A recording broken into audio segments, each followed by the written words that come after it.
Story that we have been tracking over the last week and the upcoming developments as well. The India-Pakistan tensions have subsided over the last couple of days with no fresh reports of firing, shelling in areas of Jammu and Kashmir, Rajasthan or Gujarat. We are now being joined by Shereen Bhan to take this conversation forward. Shereen, couple of days of calm, but what are the latest developments that we are tracking so far? Well, that is right. Another night of relative calm, Hormuz. But let me once again, for the benefit of our viewers, recap what we've seen happen. Now, there were reports coming in last night, which were acknowledged by the Indian Armed Forces, that there was drone sightings in Samba, which is near Jammu and Kashmir. Now, this happened post the Prime Minister's nation's address.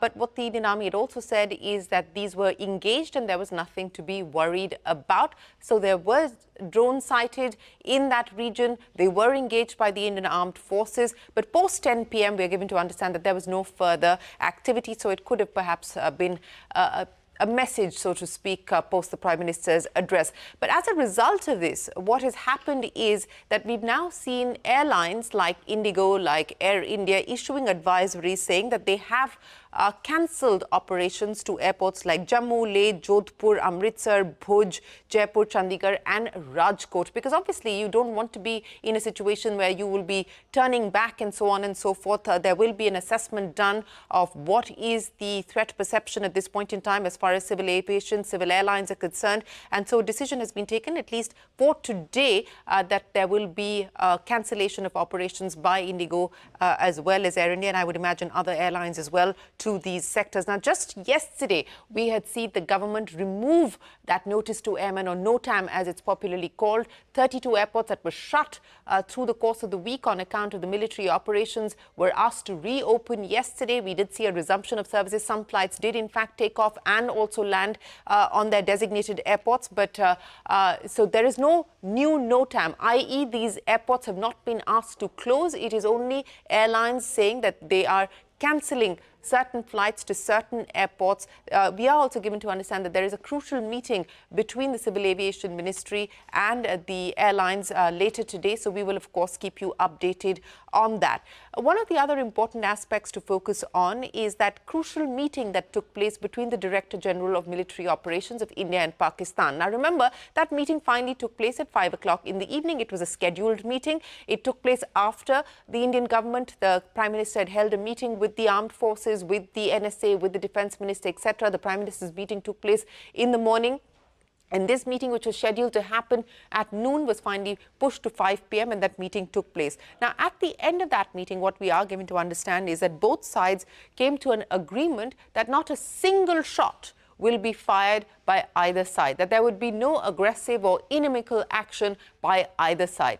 But secondly, and more importantly, there was an agreement arrived at in that DGMO talk between India and Pakistan that there would be an immediate, in those words, immediate reduction of troops at the border as well as forward areas. So that is a significant development. We are going to have to see if that troop reduction has already started, whether it is underway. But as of 5 p.m., post the DGMO talks that took place between India and Pakistan, there was an agreement arrived at that there would be no further perpetration of any kind of violence, of any kind of drone activity, firing, shelling, any of that, and that there would be a reduction, immediate reduction of troops in the forward and border area. So that's going to be something to watch out for as well. Now, let's come to the elephant in the room, and that is President Trump's latest set of comments, and there was plenty of them. And remember, Trump spoke ahead of the Prime Minister's address to the nation, one reiterating, which is in the usual Trump style, that the U.S. played the key role, the U.S. played the central role in the mediation between India and Pakistan. Trump going so far as to say that the U.S. averted a nuclear conflict between India and Pakistan. But what's important to note, and what's also worrying to note, is what he said post that.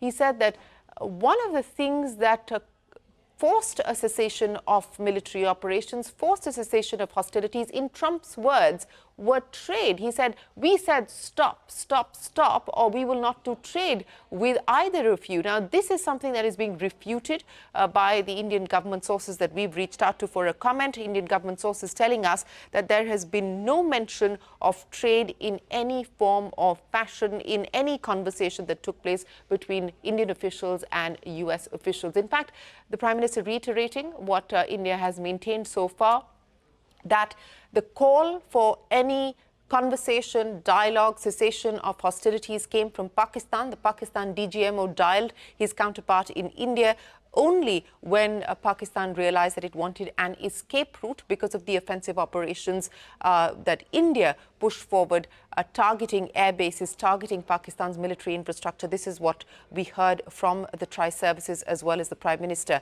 in his address. Now, where does that leave us? President Trump also in the same breath saying that we're negotiating a trade deal with India, we're also going to be talking trade with Pakistan.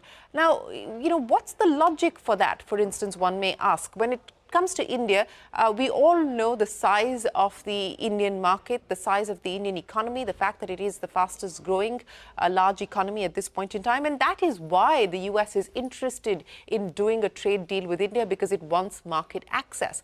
What is in it for the US to do a trade deal with Pakistan? It's an economy on the precipice. It's an economy that is at this point in time on a lifeline of bailouts from multilateral organizations, including the most recent bailout package that's been cleared by the IMF. So what is it that Trump is attempting to do when it comes to doing trade with Pakistan? Perhaps the obvious answer lies there in defense and defense equipment. And remember, what we have seen in evidence, even through the course of the past week, is the use of Chinese military equipment by Pakistan and by Pakistan's military establishment. So is that what President Trump is looking at this point in time? Pakistan, remember, does have the F-16s to start with. So this is going to be important to watch, whether any of this has any impact. It colors the current trade negotiations in any form or fashion. We'll have to wait to see. It's important, we've been speaking with experts who understand the nuancing of these things much better than you and I do. And Kaval Sibal, former diplomat, ambassador to many countries, was speaking with us yesterday, and he said that let's be mindful of not letting the US peace diplomacy or alleged peace diplomacy have an impact on the current trade negotiations. We are, of course, waiting for more details on the next round of talks between India and the US, and that is expected towards the later half of this month. But what's also important, and I go back again to what we've heard from people like Kapil Sibal, what we've heard from people like Shashi Tharoor, what we've heard from people like Jeffrey Sachs, is also to say that India must not put all of its eggs in the US basket. This is, as is very clear and evident, a transactional administration. I mean, we saw that yesterday with the manner in which the trade deal with China has been inked after calling China the biggest adversary of the US, a deal that's been done in Geneva between the US and China. So we need to be mindful of how much to rely on the US and what the red lines will be. So that's going to be crucial. But that's where things currently stand. Relative night of calm. DGMO agreement to halt any kind of military activity, as well as a reduction of troops in the border areas, in the forward areas. And of course, civil aviation still impacted. There is no full-scale resumption of activities because of what transpired last night. We'll update you on the meeting that will take place with the Civil Aviation Minister and airlines. Back to you guys. Thank you so much for that, Shereen, for rounding it up for us in terms of what has happened so far and what we're watching out for going forward as well. But on that note, we're going to slip into a very short break. Up next, we'll discuss